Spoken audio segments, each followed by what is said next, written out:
गंगा नदी के किनारे एक आश्रम था जहाँ एक मुनिवर अपनी पत्नी के साथ रहते थे। एक दिन मुनिवर नदी में खड़े होकर पूजा कर रहे थे, तभी एक चील वहां से निकल रही थी। चील के पंजे में एक चूहिया थी।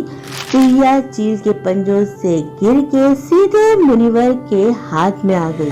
मुनिवर ने देखा कि चूहिया के अंदर कुछ प्राण शेष है। उन्होंने उसे एक पीपल के पत्ते पे रखा और अपने प्रताप से उसे एक लड़की में परिवर्तित कर दिया। चूहिया एक छोटी सी प्यारी सी कन्या बन गई। मुनिवर की पत्नी को बच्चों की बहुत चाह थी, पर उनकी एक भी संतान नहीं थी। मुनिवर ने उस बच्ची को अपनी पत्नी को दे दिया और कहा कि इसका पालन पोषण करके इसे बड़ा करो। धीरे धीरे समय बीतता गया और वो छोटी सी कन्या बड़ी हो गई। मुनिवर की पत्नी ने कहा कि अब हमारी कन्या बड़ी हो गई है और अब हमें इसके ब्याह के बारे में सोचना चाहिए। मुनिवर ने कहा कि मैं इसके लिए योग्य वर ढूंढना शुरू करता हूँ। उनके दिमाग में सबसे पहले सूर्य देवता का नाम आया। उन्होंने कहा कि मैं आज सूर्य देवता को बुलाता हूँ, शायद सूर्य देवता इसे पसंद आ जाए। सूर्य देवता को देख के कन्या ने कहा कि इनके अंदर बहुत गर्मी है, मैं इनसे ब्याह नहीं कर सकती। मुनिवर ने सूर्य देवता से कहा, कोई और योग्य वर आप इसके लिए सुझा दीजिए। सूर्य देवता ने कहा कि मुझसे बेहतर तो मेघ है। मेघ जब मेरे सामने आ जाता है तो मैं उसके पीछे छुप जाता हूँ। इसके बाद मेघ को बुलाया गया।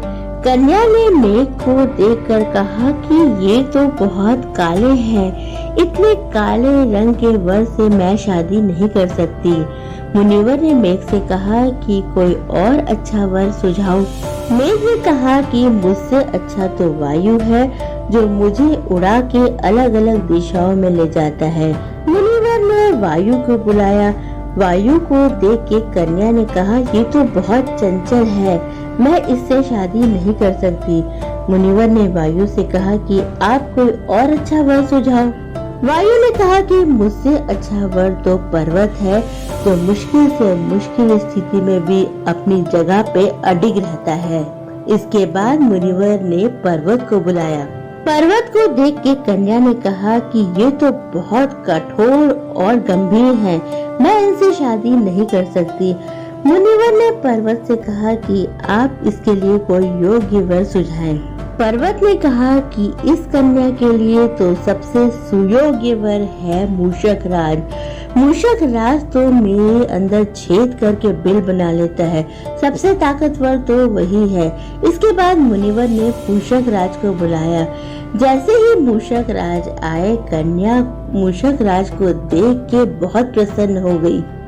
मूषक राज को देख के कन्या को बहुत लगाव महसूस हुआ और उसने मुनिवर से कहा कि आप मुझे मूषक बना दीजिए और मैं इन्हीं से ब्याह करूंगी। मुनिवर ने कन्या को दोबारा से मूषक बना दिया और धूमधाम से कन्या की शादी मूषक राज से कर दी।